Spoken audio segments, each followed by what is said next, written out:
Ja, takole, drage obiskovalke, cenjeni obiskovalci, lepo pozdravljeni, seveda pozdrav vsem, ki ste se zbrali tule v Mestni knjižnici Kranj, kot tudi tistim, ki nas spremljate trenutno preko spleta. Naj povemo, da nadaljujemo torej z nizom dogodkov Globosalno, kjer na eni strani predstavljamo osebe, ki so v lokalnem kontekstu, v lokalnem okolju naredile nekaj izjemnega, hkrati pa gre za dosežke, s katerimi se lahko pohvalimo tudi v globalnem okvirju. Torej, lokalni ljudje, lokalne osebe z globalnimi uspehi, od tod tudi ime Globosalno. In danes sta moji gostje, dve izjemni ženski, dve vrhunski športnici. Po eni strani ultra kolesarka z izjemnimi uspehi Tina Žarki in pa tudi odlična gorska tekačica in sicer lastnica večjih rekordov, tudi državna prvakinja in pa veteranska svetovna prvakinja Mojca Koligar. Pa zdaj mislim, da jo lahko obe pozdravimo z enim takim aplavzom.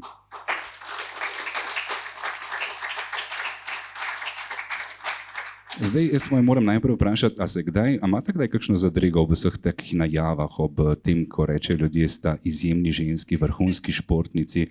Mojca, domnevam, da glede na to, da kot profesionalka in pa že vrsto let v tekmovanjih na raznih evropskih svetovnih prvenstvih si se že navadila na to. Moram reči, da niti ne, no. Ker se v bistvu nimam za takšno neko izjemno posebno, ker vse to, kar počnem, je del mojega življenja in ja, nič takega. Ok, Tina?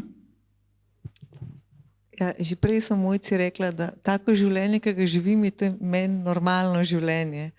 Tako da, če drugi ne morejo živeti, nimajo takega življenja, jaz ne morem pomagati, ampak meni se zdi čisto normalno. No? Ok. Je pa res, da moramo povedati, da ima Tina en nadimek. Tina mašina.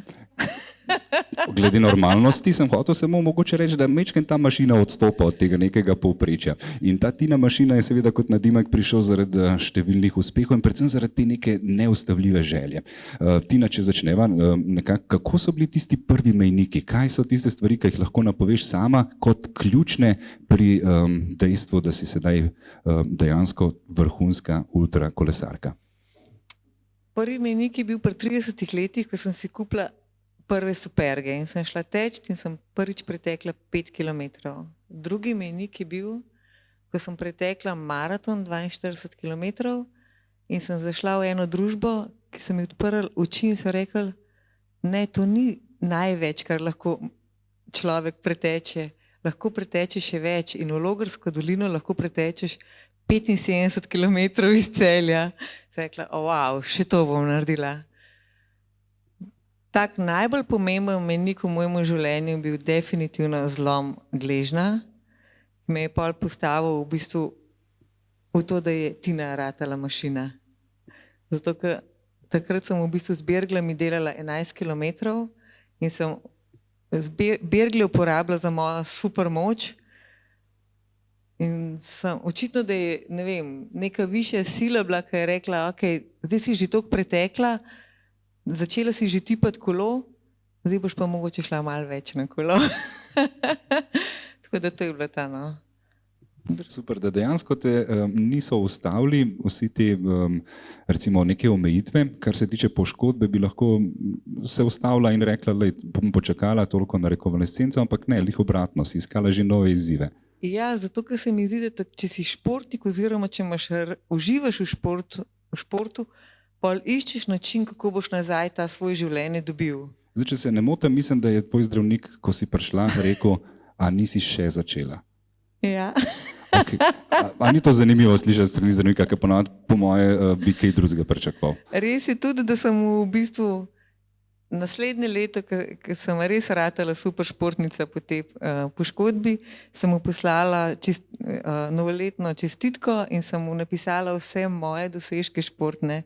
In je rekel, da me je kontaktiral nazaj in je rekel, da ne more verjeti, kako brutalno, najbolj iskreno čestitko v tem življenju je prejel, zato ker je videl, da ti si pa res ta ženska, ki si je želela shoditi. Čestitke. Hvala. Hvala. Mojca, mogoče podobno vprašanje, kar se mejnikov tiče. Kako so se pa pri tebi v bistvu vsi te mejniki zgodili vseeno nekoliko prej, pa domnevam, da si v tem tekmovalnem smislu našla en kup ene motivacije na evropskih prvenstvih, svetovnih prvenstvih, na teh tekmovanjih največjega ranga? Ja, jaz lahko rečem, da tečem že cel življenje, ampak tekmujem pa od 35, to je v bistvu zadnjih 6 let. ker prej nisem imela neke potrebe po tekmovanjih, potem pa v bistvu se je ena zgodba v življenju zaključila, poslovna, in sem hotela v bistvu, prej sem vedno preizkušala bolj te možganske sposobnosti, pol pa sem hotela še malo stestirati svoje telo in pač sem hotela iti iz te cone udobja, ko sem vsak dan tekla, pač ne vem, 20-30 kilometrov, ampak tako res počas, do tega, da v bistvu dvignem puls. In pol sem se prijavila na eno tekmo, Knap Trail, bilo je enih 30 kilometrov, pa enih 2000 višinskih metrov in v bistvu tam sem prišla in zmagala in premagala vse fante. Ker je bilo v bistvu tako, kdo je ta, kvaj zdaj to, a ne. In ja, v bistvu to je bila prva taka spodbuda, da mogoče pa sem kar dobra, a ne. In pol sem v bistvu tisto leto videla, da je tudi Evropsko prvenstvo v gorskem teku v Sloveniji, to je bilo na Veliko planino, in sem rekla, mogoče pa lahko se uvrstim v reprezentanco, s tem, da je bil pač pogoj to, da greš na tekmo, gorski tek na Ratitovci in v bistvu prideš med 3 ženske. No, in sem prišla na to tekmo in ja, prvič na kakšni taki pomembni tekmi in zmagala. In v bistvu to mi je dalo nekako zagona, v bistvu, da se lahko primerjam. In ja, v tisto leto 2017 sem tudi v bistvu postala pa najgorska tekačica. Tako da ja, to mi je dal ta zagon, da nekako tekmujem. Pa si pričakovala to tekmovalno žilico znotraj sebe, da se bo prebudila, ker po vseh teh letih teka potem videti, kako pravzaprav deluje tvoje telo na enem tekmovanju, a se meriš z drugimi, a se meriš sama s sabo, kaj te je sploh gnalo k temu, da si šla na tekmovanja? Ja, to sem se tudi dostikrat sama vprašala. Mogoče to, da jaz sem v osnovni šoli tekmovala skok v višino, seveda nisem dosti zrasla, da bila lahko pri tem uspešna, in takrat res nisem marala tekmovanj, ampak pač to je bil del atletike, in pol sem mogoče hotela popraviti v bistvu ta vtis, da tekmovanja pa le niso takšna. In mogoče sem zato zašla na to pot in zdaj moram reči, da tekmovanja dojemam drugačno. Ne tekmujem z drugimi, ampak ja, sama sabo pretežno, pa s termino, ki se pojavi. Kako pa zbirati pravzaprav tekmovanja, na kakšen način izbrati pravilno tekmovanje, ki ti ustreza? Mislim, da sem nekje prebral, da si bila, zdaj bom na pamet rekel, na Kanarcih in pol takoj čez par dni tekmovala na Grozgloknerju. Ja, ni to... A je to logično? Se samo meni zdi čudno? Ali... Ne, v bistvu ja, takrat je bilo eno prvenstvo in je tako nanesel, ampak ja, v bistvu Grozglokner me je potem pojedel, a ne, ker pač nisem bila prilagojena na višino in ko prideš malo na 2000 metrov, občutiš to. Kako se pa razlikuje recimo tekmovanja? Videl sem tudi, si nekje tekmovala v teku po stopnicah, kar je po mojem čist drugače kot običajen gorski tek. Ja, res je, šla sem na to tekmovanje v Švico, ker pač sem hotela poseben izziv. Partner me je k sreči podprl pri tem, in če pač ne bilo njega takrat, ko sem videla te stopnice s 4200 stopnic, prej sem jih v kosu pretekla največ 100 skup, sem rekla, to pa mogoče jutri sploh ne bi raje šla, ne? Ampak ok, če smo že v Švici, ne? Pa pol pa pejmo. Ne? In ja, tam je čist drugo, v bistvu na pol poti sem ujela ritem, tako da greš na 1 stopnico, 2 stopnice, in ja, ni pravi tek, ne? Bolj kot ne hitra hoja, pa po vseh 4. Ampak to se pravi dejansko tekmovanja predvsej po nekem občutku, ki se zgodi, izbiraš. Ja. Super. Tina, mogoče še podobno vprašanje, kar se tebe tiče pa izzivov. Se mi zdi, da ves čas iščeš nek dodaten izziv, še nekaj več. Pa ni nujen zdaj, da gre samo za večjo kilometrino ali pa za več nadmorskih prekolesarjenih metrov nadmorske višine, ampak kaj je tisto mogoče, kar ti da nov izziv, da rečeš, šla bom okrog Slovenije, šla bom do Bratislave, šla bom... Kje se zgodi tista iskrca? Rada bi raziskala še kaj drugega, kot samo tiste poti, ki jih že poznamo. Ok, ampak recimo poleg Bratislave je na zemlji še precej mest. Res je, ampak to je bilo glih, ta pot je bila, to je bil brevet kolesarski. Prvi en tak, ki so mi povabili, so rekli, da ti greš v Bratislavo. Sem rekla, a jaz? Pa on tako, če je kdo pripravljen, si ti. Tako, ne, nisem. No, pa se je izkazalo, da sem bila najbolj pripravljena jaz. Meni je bilo to res lahkoto narediti 400 km. Ne vem, to je bila tudi ena taka vožnja, da sem po noč vozila. Vsaka vožnja taka dolga je toliko posebna, da pol vedno rečeš, a daj, če lahko eno noč vozim, kaj pa če bi šla nekam drugam voziti 2 noči skupaj, da vidim, kako je to, a moje telo to zdrži. Včasih sem to primerjala, kakor jaz raziskujem tako moje izzive, a ne, da si jih malo tukaj, malo tam, pa še malo več, pa še malo več. Ampak če pomislim, kupaš čokolado v trgovini, a ne? Eni ljudje smo narejeni, da bi radi več, eni, da ostanemo pri čokoladi. Rečeš čokolada, wow, kaj pa če naredim čokoladni muffin? Kaj pa če naredim palačinke s čokolado? In pa se nekdo nekje najde in reče, ne, jaz bom imel festival čokolade. In to je ta ekstrem. In mi smo tudi v takem svetu. Nočeš pristati samo pri tisti osnovi, ampak hočeš še malo več pograbati, a ne? Še več, še več. Kje je lahko še največ? Koliko pa rabiš ti dejansko konkurence, da te motivira? Se mi zdi, da bojo veliko športniki rekli, če ne bi imel svojega rivala, jaz ne bi bil nikoli tako dober, če ne bi tekmoval in se videl, kje sem na razpredelnici, ne bi nikoli napredoval. Ampak ti dejansko, ko kolesariš, ko delaš vse te podvige, si sama, nimaš nikogar, ki bi ga mogla premagati. Pa vseeno ne potrebuješ te dodatne tekmovalne motivacije. Ne, res ne rabim nobenega. Zato, ker moje bistvo športanja je to, da v športu uživam in tudi nočem imeti nobene ure na sebi, ker takoj, ko se bom začela meriti, bom to uživancijo zgubila, se mi zdi. Kako lahko zdaj, večkrat smo prej že v preddebati omenili to, kako lahko predvsem večini predstavnikov moškega spola razložimo, zakaj je dobro, da kdaj uro pustimo doma, da ni treba vsega meriti, da ni treba se ves čas primerjati? Ja, to pa pride po moje z leti, no. Ko ugotoviš, jaz razmišljam tako, da saj sem rekreativka, nobeden me ne plača za to, da tekmujem oziroma da kolesaram, a lahko v tem uživam pa, da se nič ne meram, ker mene ne zanima, koliko imam jaz srčnega utripa ali pa s kakšno močjo kolesaram.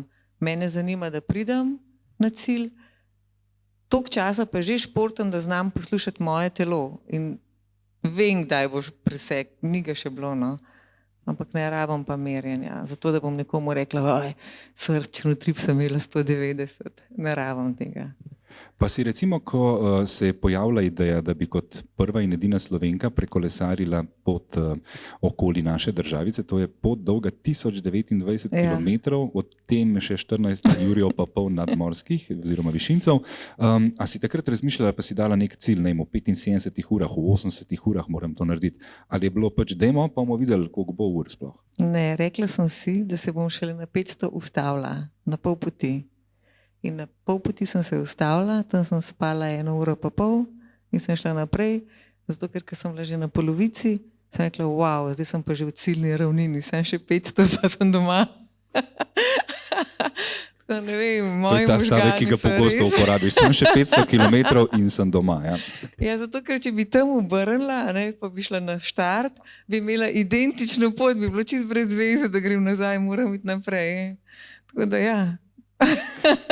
Torej, v vsem tem času je bilo koliko spanja? Ura pa pol, teh 77 Samo na polovici je bila 1 ura pa pol, ker sem bila v bistvu psihično bolj zmatrana kot fizično. Fizično bi lahko po moje še naprej kolesarila, ampak glava mora skozi gledati. Gledati sem mogla Garmina, traso, potem takrat, ko bi mogoče spala po noč, nisem mogla, ker moraš biti še bolj pozorna na kakšne živali na cesti, ne vem, sam si 10 kilometrov gozda pred mano, 10 za mano, nikoli se ne ve, kaj se bo zgodilo.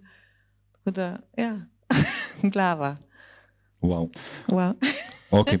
Se še vrnemo k glavi. Mojca, še eno vprašanje sem pa hotel tukaj zastaviti. Kako se je pa pri tebi spodbudila ta tekmovalna miselnost? Ker se mi zdi, da če nekaj počneš dejansko 2 desetletji, laufaš skoraj na dnevni bazi, pa kar naenkrat začneš gledati uro pa konkurenco. Kako je bilo pri tebi glede tekmovalnosti?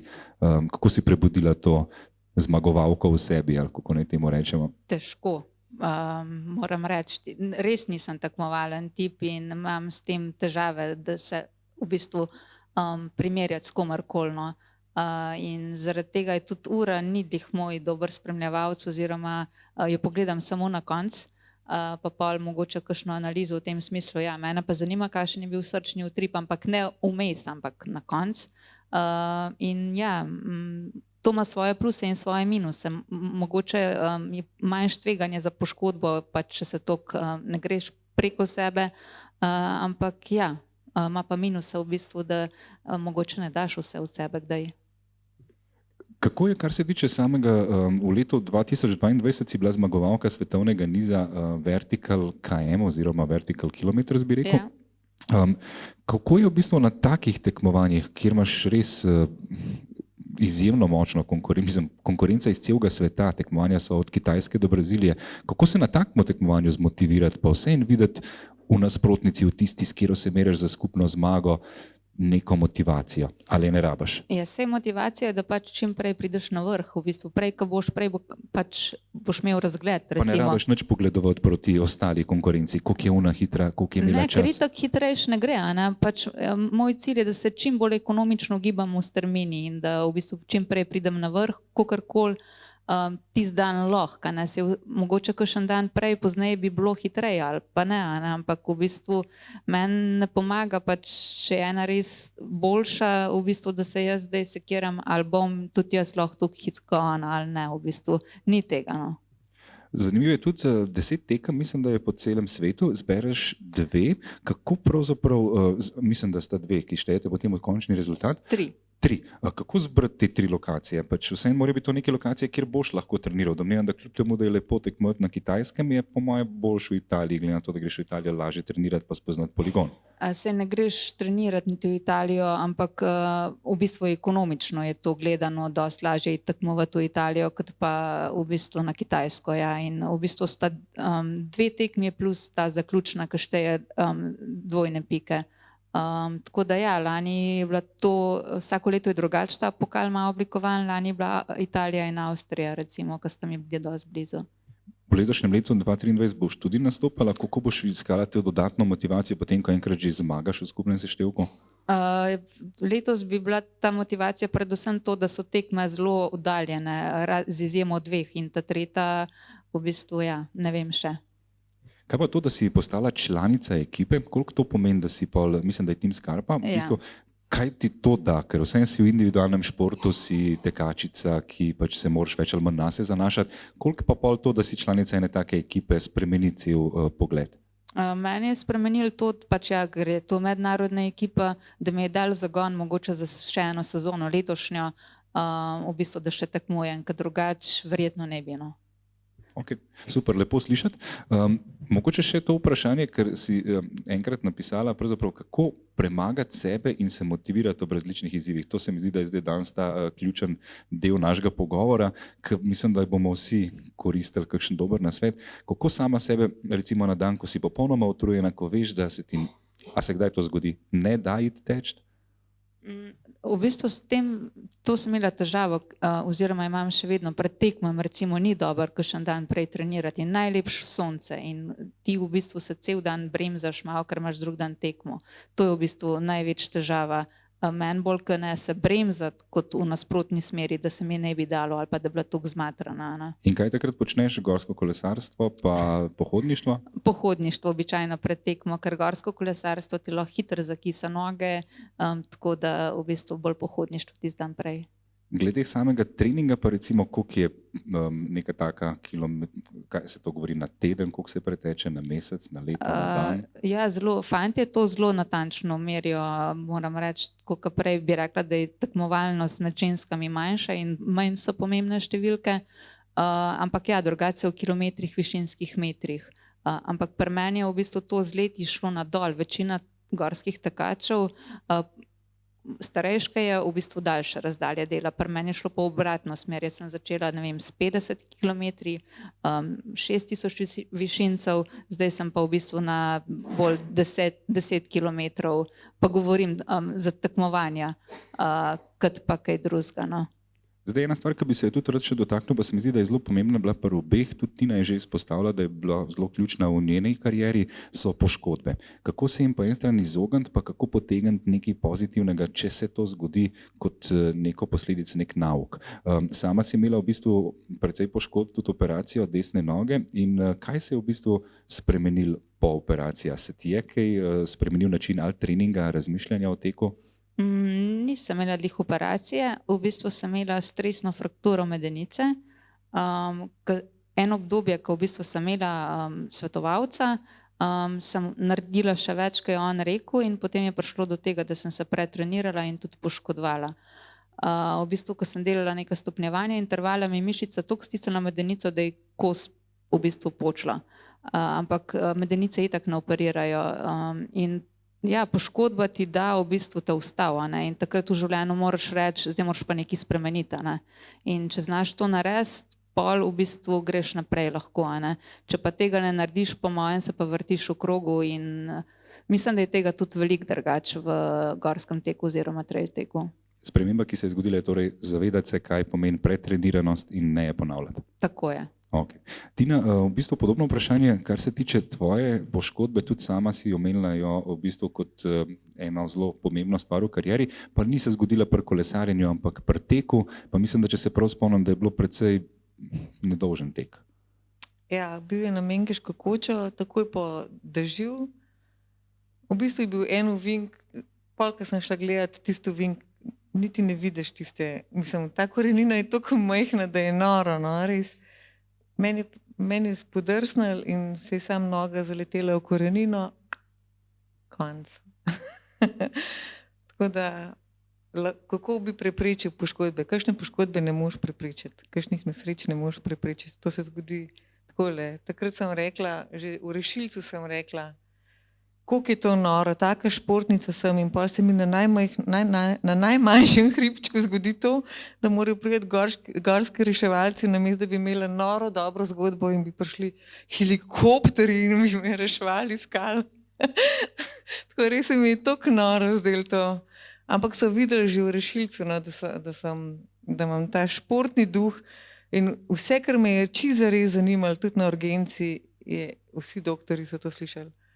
Bila sem športno napravljena, sem rekla, prosim, sam moram rolati, moram teči in moram kolesariti, bom lahko vse to delala. Ja, boš lahko to delala. Tako da smo šli pa s tem duhom skozi naprej. No. In to se pravi, kljub trojnemu zlomu z izpahom, koliko časa si dejansko potem rabila za vse to in kaj se ti je ves čas v glavi dogajalo, ko si domnevam, da ko se Tina mašina mora ustaviti, to ni najbolj preprost miselni proces. Tina mašina se ni mogla ustaviti, zaradi tega, ker jaz sem že tam, ko sem padla, se spomnim, sem sedela na tleh in sem rekla moji nogi, dej prosim obrni se, dej posluši me. In ko sem prišla v bolnico, 16 je bilo v sobi, jaz sem bila tista najbolj pozitivna, ker sem celo sobo držala po konci in v bistvu imela sem 2 operacije, res je bilo grozno, ker sem gledala mojo nogo s tistim,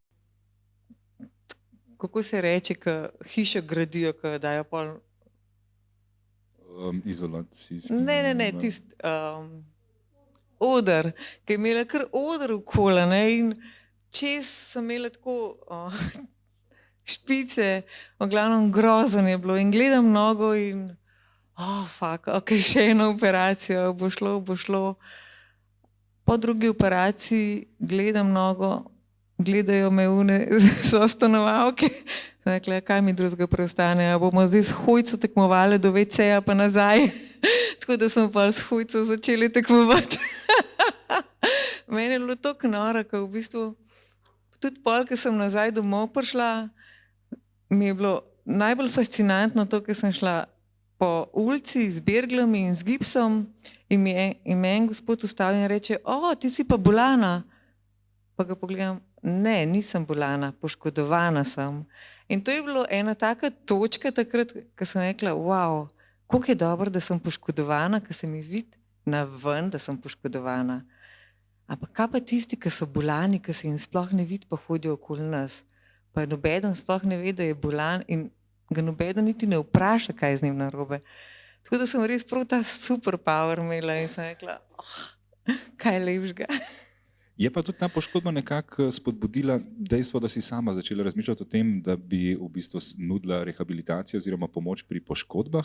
Je tudi majčkeno spodbudila, a se prav, Ja, res to je. poslovno žilico. Ja, zato ker sem takrat ugotovila, da je v bistvu sistem tako narejen, da a si star 20 let ali si star pa 70 let, vse identično tretira. In jaz sem rekla, ok, jaz sem športnica, jaz hočem biti aktivna, jaz imam aktivno življenje, ne morem jaz padati v isto grupo, kot nekdo, ki gleda televizijo po cele dneve in je čips. To je nemogoče. In se spomnim, ko sem čakala na rehabilitacijo 1 mesec, že med tem časom sem se jaz res, sem izvajala vaje, sem hodila okoli in sem prišla na rehabilitacijo, so me pogledali, so rekli, ok, ti tega ne smeš narediti, tega. Grem v sobo nazaj, rekla, ok. Sem, kaj pa zdaj s svetom narobe, jaz to že vse delam. In pa sem po 1 tednu prišla nazaj na pregled in me je videla doktorica, da že brez bergel hodim. Je rekla, čakajte, vi tudi po stopnicah ne smete hoditi, kaj šele brez bergel? Rekla, ja, oprostite, ampak jaz sem zdaj po Strunjanu naredila 11 kilometrov, gor, dol, po stopnicah, glede po rehabilitacijskem centru. In tam je bil res ta moment, ko sem sama dojela, da tisti, ki ima res željo, da hoče svoje telo nazaj v tisti moment, ki je bil pred poškodbo, more drugače delati, kot sistem narekuje. Ne? Moraš takoj po operaciji začeti z akcijo, ker če boš čakal na sistem, da ti bojo pokazali, da te bojo poslali na rehabilitacijo. To takrat, ko si star 40 let, mislim, starejši, ki si dalj časa traja, da priješ sploh nazaj. Ne? In jaz sem rekla, ne, če sem jaz sama se pomagala, sem jaz dober primer za to, da lahko tudi drugim pomagam. In sem šla študirati manualno terapijo, sicer jo nisem končala, ampak mislim, da imam že v genih to, da znam pomagati. Zato, ker sem pozitivna, ker sem športnica, ker sem trenerka, imam toliko enega znanja, da ne morem spustiti nekoga in reči, ok, dej, sam se znajti. Mislim, da imam en tricky question. In sicer, kaj pa, če recimo pride Mojca še pred poškodbo, kako jo ti, kot oseba, ki si Tina Mašina, prepričaš, da ne trenira preveč? Če vidiš, da jo lahko to ne moreš jo, vodi k poškodbi. ker če bi me nekdo rekel, da ne treniram preveč, ne vem, kaj bi to v njegovih očeh pomenilo, ne treniri preveč, ker jaz zase ne treniram preveč. Ona tudi najbolj zase ni trenirala preveč. Ne moreš. In tega ne moreš preprečiti, ne moreš zavohati, ker ti ne moreš stopiti v moje možgane in v moje želje. Jaz bom nekaj naredila s to, kar si želim. Če mi bo pa nekaj tazga, kot je poškodba, presekala pot, bomo probala iti čez poškodbo. In če ne bom mogla letos to narediti, bom naredila naslednje leto. Ampak ta cilj bo nekje zapisan in me bo vodil do tja, da bom jaz prišla nazaj. Jaz mislim, da smo dobili tudi en kup enih zanimivih mnenj, ki definitivno lahko koristijo takrat, ko v glavi zmanjka idej za motivacijo. Ampak še tole je v bistvu zanimiva naslednja tema, pa lahko tukaj najprej Mojco vprašam, kaj v bistvu, Mojca, je tisto, kar te pelje naprej, kar te vodi, ko pride kakšen krizni trenutek. Domnevam, da na vsakem tekmovanju se lahko zgodi kakšen trenutek, ko telo rab neko dodatno motivacijo. Kaj si recimo rekla v glavi na tem tekmovanju Stairway to Heaven, ko si videla, ne vem, koliko je stopnic, pa ko so te začele že malo noge boleti. Kako se motiviraš, da presežeš to bolečino? V bistvu se probam povezati z naravo in v bistvu se osredotočiti, ne vem, na dihanje, na svoj korak, kako v bistvu se bi čim lahkotnejše v bistvu gibala naprej. In v bistvu potem, ko pride ta zakisanost, ki si jo omenil, v bistvu tudi spusti, ko pač preusmeriš misli in v bistvu pol naprej gre dosti lažje. Bolj, ko si pripravljen, lažje pa seveda je, tako da v bistvu sama priprava je tista, ki je ključna za tekmo. Zdaj, če pač nisi pripravljen, pol lahko sam počiješ, pa se malo ustaviš. A pa je to večstopenjsko, recimo, da imaš, ne vem, prvič, ko bo neka mala kriza, imam tole, ne vem, čokoladico. Drugič, ko bo mala kriza, bom začela razmišljati o naravi. Tretjič, ko bo mala kriza, bom to. A gre to kaj po stopinjah ali je samo ena stvar? Ko bo prišlo do krize, odmisel, pa začni čim bolj res ta najbolj lahkoten način gibanja iskati. Ja, jaz imam samo eno stopnjo, bi rekla, in v bistvu in to je sam potem preusmerjam miselnost na lahkotnost gibanja, ker razdalja ni tako dolga, recimo, da bi rabila čokoladico, a ne. Pri daljših je pa tisto, kar v bistvu sladkor lahko pomaga, no. Okay. Nisem vedel, da dejansko tukaj ne pride sploh cukor prav, se ne zgodi, ne pride do tega trenutka, da bi telo potrebovalo sladkor, da lahko nadoknadi. Zdaj govoriva recimo o razdaljah teh vertikalnih kilometrih, tam ni potrebno. Če pa recimo, ne vem, 15-kilometrski trail, tam pa v bistvu ti že lahko, ali pa ne vem, tek na Grintovc, ki je v bistvu 10 kilometrov pa 2000 metrov vzpona, tam je tudi mogoče dobro malo sladkorja vmes, ampak ja. Je kaj posebnega, kar je v tej naravi, ki jo gledaš, ko poskušaš odmisliti, so ne vem, to neki zvoki, kaj je tisto, kar kar najbolj deluje? Sama narava v bistvu, če jo ti začutiš, pač eni, ne vem, mislim, da smo zelo dovzetni za to in v bistvu se polniš z njo, no. Tako, kot bi se priklopil na vtičnico. Je bila kakšen dober nasvet, ki si ga mogoče dobila od tekmovalcev, tekmovalk glede tega, kako se v teh trenutkih najtežjih pač nekako motivirati pa spraviti naprej? Je bil kakšen tudi tak nasvet, recimo podoben? Niti ne, v bistvu, ker vsak ima svoj način, bi jaz rekla, ne? In o tem se toliko ne govori, kot ne vem, v številkah, koliko hitro si premagal določen segment ali pa ni toliko, bi jaz rekla, v gorskem teku, večina ga po mojem niti toliko ne doživlja, kot jaz, v tem smislu, da hočejo čim lahkotnejše priti čez, kot to, da je čim hitrejšno. Super, fajn je, da razmišljaš na tak način in sem prepričan, da sigurno pomaga v tistih težkih trenutkih, ki bi bilo lahko en kup enih težav. Tina, podobno v bistvu zate, kako se sama motiviraš? Mislim, da si nekje rekla, da vklopiš turbo pogon. Kako? Takrat, ko je največja kriza, ko lahko sam še turbo pogon. Pa se ni, ne vem, kaj je to največja kriza. Jaz mislim, da na kolesu in na teku poznamo to.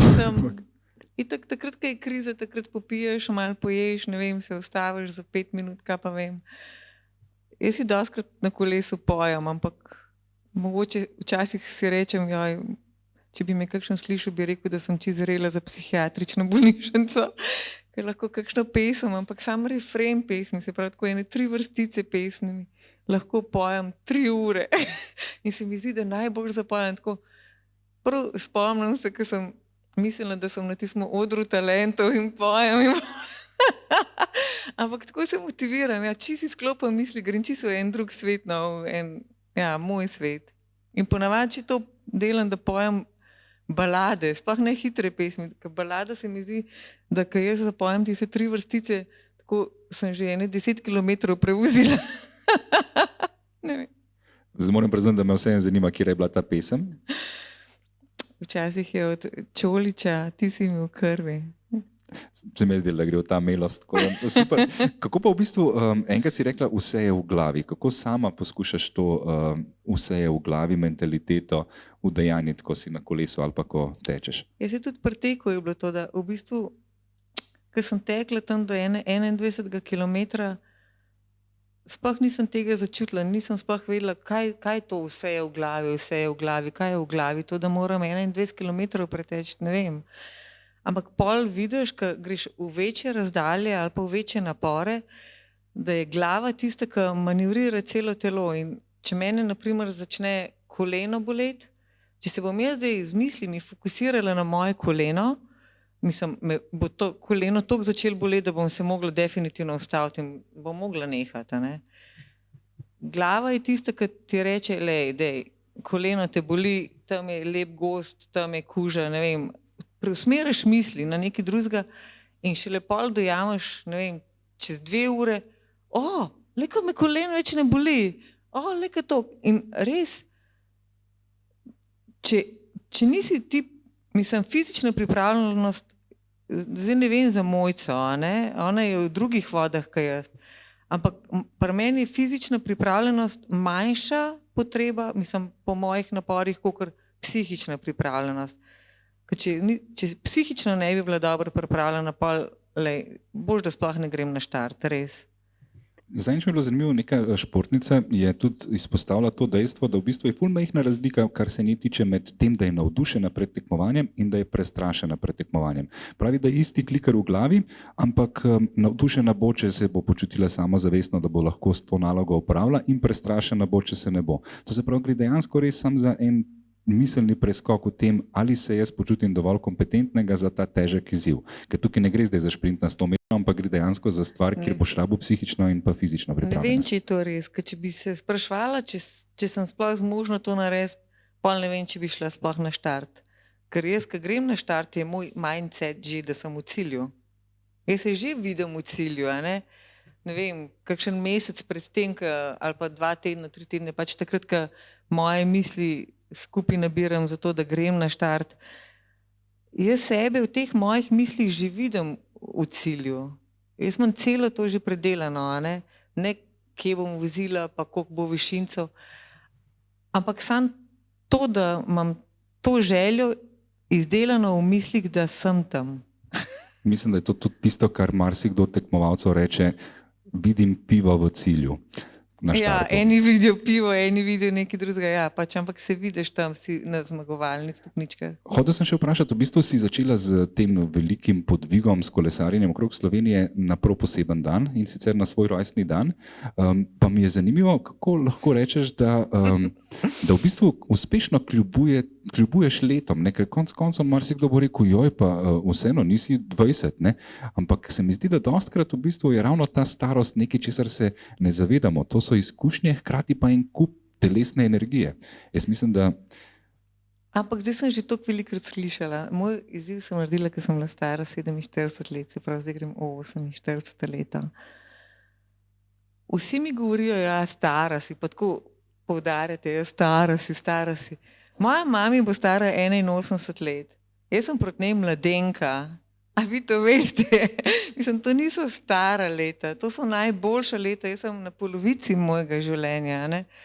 In če bi tako kot vsi, ali pa večina, ali 90% ljudi mislila, da sem stara, pa bi bila jaz zdaj reži v največji rutini mojega življenja. Se pravi, bi vstala, pojela zajtrk, grem v avto, grem v službo, grem v avto, pridem domov, jem, gledam televizijo, grem spat. In tako dan za dnem, leto za letom. Jaz se s takim načinom življenja niti ne morem sprijazniti, zato ker imam samo enega na voljo in bi rada izkoristila to življenje. In če sem pri 47 za nekoga stara, če se ti starega počutiš kul, jaz se ne počutim staro, jaz imam še 40 let na voljo, da uživam moje življenje. Tako da ne, kljubujem mojim letom, tako kot jaz mislim, da je najboljš, pa se ne obremenjujem z njimi niti, no. ne, se mi zdi, da kvečemo kot vzor v bistvu vsem nam, da vidimo, kaj vse v bistvu, česa vse smo zmožni in na kaj vse pozabimo ravno s tem, ko rečemo, ne, zdaj sem pa že toliko star, zdaj pa ne Ja, morem ampak več. meni se zdi, da je družba taka, nas daje v ta kolut, a ne? Ker se spomnim, ko sem pred leti že k moji mami prišla, sem rekla, joj, v službi me imajo zato, ker ne resno, zato, ker se smejim. In ona rekla, veš kaj, ti ne ostan taka, ki si. Zato, ker pri 20-ih ti rečejo, zdaj si že 20 stara, malo se moraš zresniti. Pri 30-ih ti rečejo, zdaj si pa že 30, zdaj pa počasi, res moraš zresniti, pa familija, pa tako. Pri 40-ih moraš biti že totalno resen, a ne? Pri 50-ih adijo pamet, da si že skoraj mrtev. Pol greš pa v pokoj pri 65-ih in ti rečejo, smej se, življenje je lepo, nimaš nič več za delati. Moja mama meni reče, če se do 65 leta ne boš smejala, se tudi pri 65 letu ne boš smejala, boš v depresiji. Tako da vsak mora negovati tega otroka v sebi, da bo lahko življenje užival celo življenje. Ne samo takrat, ko drugi hoče, da ga uživaš. Super, bravo Tina. Mojca, mogoče vprašanje v povezavi z leti, se vedno spomnim na te gorske tekače oziroma na tekače iz, upam, da pravilno rekel, plemena Tarahumar, kjer v bistvu se spomnim, da je v knjigi Rojeni za tek nekdo opisoval, da so ful te ultramaratonci šli tekmovati z njimi, ampak zmagal je 63-letni gospod z haljo do tal. In jim je dal vedeti, da v bistvu res tukaj leta niti niso in so pač tudi pregledovali, da dejansko pač človek, kar se tiče teka, je zelo, zelo fit oziroma pripravljen meriti moči z 20-letniki dolgo v starost.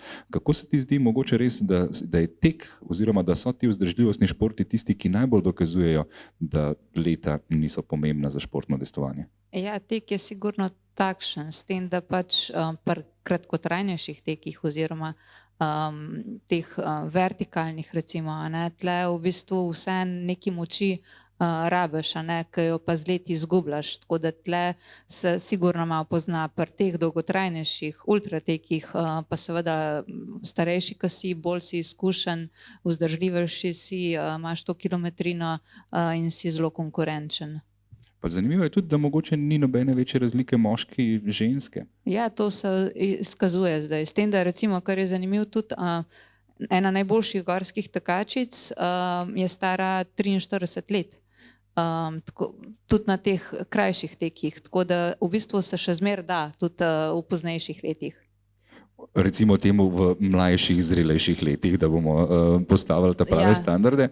Je pa res zanimivo, ja, da v bistvu, ko ti nekdo omeni, kar se let tiče, a si, Mojca, tudi ti kdaj kaj slišala, recimo kakšno pripombo oziroma kaj, pa ne boš zdaj pri 35 začela tekmovati?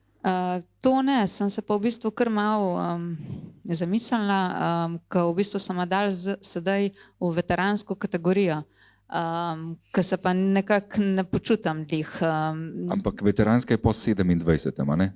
Ne, mislim, da je po 35 že, ampak v bistvu pri nas je pa to malo drugače, v tujini pa pri nas in ja, zdaj sem letos prvič, ki je bilo v bistvu to za najgorsko tekačico, pa za pokal, v bistvu sem v pokalu padla v veteransko kategorijo.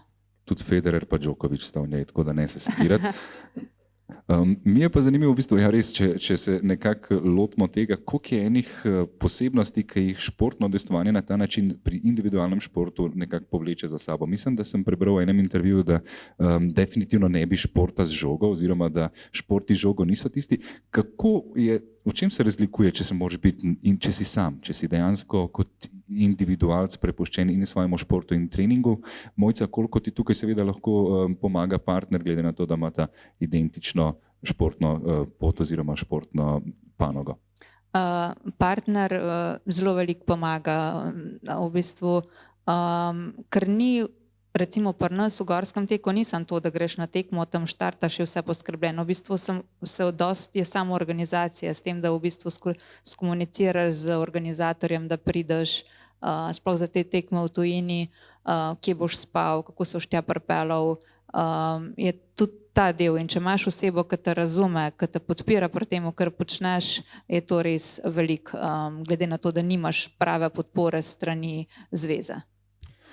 Tina, mogoče zadate podobno vprašanje, kar se tiče tega, kako deluješ kot individualka v takem športu, koliko seveda tudi te pomaga oziroma ti manjka mogoče ta neka ekipa od zadaj. Pogosto na tekmovanjih so, če smo prej, mislim, da samooskrbne. Ste vsi samooskrbni, kar pomeni, da ni še ena ekipa, ki zraven kolesar ali pa vozi avto. Kako se mogoče sama znajdeš kot individualka v tej športni panogi in zakaj te ne mika, da bi bila še ena ekipa zraven oziroma ti je ta individualizem čist dovolj? Ne vem, meni se zdi, da nisem team player. Zato, ker sem z leti dojela, da to je bilo prvič tako pri poškodbi, no? Da sem dojela, da se lahko samo nase zanesem. In takrat sem tudi rekla, ok, najboljša prijateljica sem sama sebi. Samo jaz bom šla v trgovino sama, pa sama bom hodila in tako, vse bom sama naredila. In pol nekako sem razvila to, da sem res sama najboljšno, ker takoj, ko si v timu, moraš nekoga čakati, da bo prišel, pa se zmeniš ob 11, pa pride 5:11, pa tam je že pav. Pri kolesarjenju je še tako, da ješ takrat, jaz jem takrat, ko se mi zazdi, da bom jedla. Zdaj, tisti, ko bo zraven mene, bo rekel, ne vem, lej, Tina, jaz na vsake 80 km jem. To pomeni zame, da se moram jaz z njim na vsake 80 km ustaviti. Ja, lej, kaj pa, če bi jaz lahko na 110? Tako res se mi ne da ukvarjati s takimi malimi stvarmi, ki so mene res čist malenkostne. Rajš sem sama, ker to je zame večje breme, no? Ni panike, jaz se prilagajam. Jaz sem imela so kolesarja, ki je z mano kolesaril, ful sem si želela prevoziti 600 km, na 500 km se je usedel na pumpi in je rekel, lej, jaz ne morem naprej. In če bi bila ful tekmovalna, bi rekla, lej, jaz grem sama naprej, a ne? Ne, sem šla z njim, sva šla domov, nehala sva. Ampak to je glih tiskala. Jaz imam toliko ogromno empatijo, da bom vsakmu pomagala, res. Kolesarila sem čez celo Slovenijo, sem pomagala tistemu, ki je bil čisto zadnji, zato ker so ga pustili čisto zadnjega in sem videla, da je sam in sem celo Slovenijo prevozila z njim. Ker mi je noro, zato ker se mi zdi, da je toliko veliko število kolesarjev, zakaj pustite samega, samo grupo ga dejte, pa bomo šli skupaj. Ne, jaz sem ga dala v grupo. In takrat, ja, v grupah sem pol jaz vedno ta, ne vem, včasih sem si rekla, da sem največja socialna delavka, ki pomagam. Tako, ko grem sama, grem pa rajš sama, no, pol nimam nobenemu za pomagati, torej sem sama sebi pomagam, no. Ker drugače mi je vedno nekaj sebe. Še zadnja tema, preden potem vprašamo še občinstvo za kakšno vprašanje, je pa v bistvu povezana z opremo. Nekako se mi zdi, da Tina si ena dokaj nespecifična kolesarka, kar se opreme tiče, in sicer lahko poveš sama, kaj na nogah nosiš običajno in zakaj si znana. Vsi se zabodejo v moje All-Starke, jaz kolesaram na specialki v All-Starkah. Cela pot v All-Stark se je začela tako, da sem bila tekačica.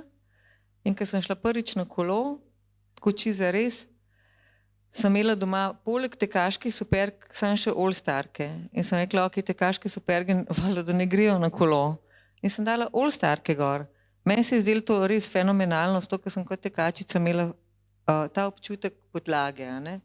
In na kolesu sem imela v All-Starkah tudi občutek pedal. Itak sem imela tak kolo, da sem imela sam pedala.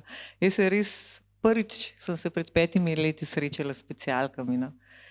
Tako da sploh nisem vedela, kaj je to specialka, nisem nikoli sedela na specialki. Mojo specialko imam šele 4 leta, ker sem jo kupila prek Facebooka. In še vedno vozim v All-Starkah, zato ker se mi zdi, mislim, to je moja res optimalna oprema do zdaj. Res sem, toliko sem že prekolesarila, da mogoče moj napredek bi res predstavljal zdaj en ful dober kolo, da bi se upela in bi ne bila več mašina, ampak bi bila raketa. A ne? Jaz vem, da bi bil to nek moj napredek. Ampak dokler sem še v tem comfort zonu, bom imela All-Starke, ki se je velikrat tudi izkazalo, da so mi prav prišle. Zato, ker sem, kadarkoli smo šli v grupi, ne vem, smo šli do Bratislave, po mestu, sem jaz edina normalno hodila, ne? Vsi so štorklali na pumpah, sem jaz vedno normalno hodila, če so bili kakšni hudi klanci, res, ko imaš tudi, ne vem, 20% klance, lej, grem ob kolesu, lepo normalno gor, vsi štorkljajo. Jaz vidim same prednosti v mojih supergah in ne morem dokazati drugim, zato ker tisti, ki so pametni glede moje obutve, so tisti, ki nikoli niso tega sploh probali, niso vozili v mojih razmerah. Jaz pa nikoli v njihovih ne, ampak ne moreš biti pameten, če ne probaš. Prvo probi, pol pa reči, ok, Tina, to se res ne da, ali pa Tina, fakt, carica si, ne. Ker do zdaj sem vsem fantom, ki sem z njimi kolesarila, parirala zelo lepo. Tudi ugotovili smo, da so me opazovali, so ugotovili, da itak velika večina kolesarjev, tudi če so vpeti, ne znajo izrabljati tega, da gor vlečejo. Ne? In tisti, ki ne izrabljajo, so v bistvu na istem, kot sem jaz. Pač sam naprej porivajo. Jaz imam mogoče še to prednost, ker kondicijo mečem na kup in v bistvu, ker hodim veliko v hribe, imam pa toliko močne noge, da res nimam problemov z All-Starkami, ker imam močna stegna. Tako, za enkrat bo to moja obutev, ker je res optimalna in zdaj to zimo je bilo smešen, sem prišla v kolesarsko trgovino in sem rekla, a imate galoše? So rekli, ja. A imate še kakšne superge, ker sem bila v enih drugih čevljih? Ja, zakaj? Moram dati superge gor, pa sem dala pa še galoše gor, pa me on tako gleda, ko pa ti? Pa jaz ko, Ja, zato, ker v supergah vozim, ne, da vidim, če grejo galoše gor, da se lahko obujam. Ne. In zdaj nobeden kolesar ne ve, da v All-Starkah vozim po zim, ampak tudi v All-Starkah vozim, zato, ker so zaprte. Ne. Ful so dobre. No. Plus tega je mogoče še to, pri All-Starkah, ker se res zlijem, mislim, jaz sem rekreativka, se pravi, kakšna mestna dekleta tudi v štiklih vozijo kolo, a ne? Če smo čist tako. Nisem ne specialke, ampak normalni rekreativci vozijo v supergah. Jaz sem rekreativka, sicer sem v večjih dimenzijah, še vedno sem rekreativka in imam rada to, da se zlijem z vsemi, no, da se znam povezati z vsemi ljudmi, da vidijo, ok, ni treba, da si vpetpamo, moraš imeti najboljšo opremo, da lahko to narediš. Ne, vse je v glavi, ti moraš imeti voljo, da to narediš, ker če imaš voljo, je čisto vse, kakšno opremo imaš, to, ker te bo volja pelala do tega. Ni treba, da si poln denarja, da si boš kupil opremo. Lahko nabereš doma karkoli.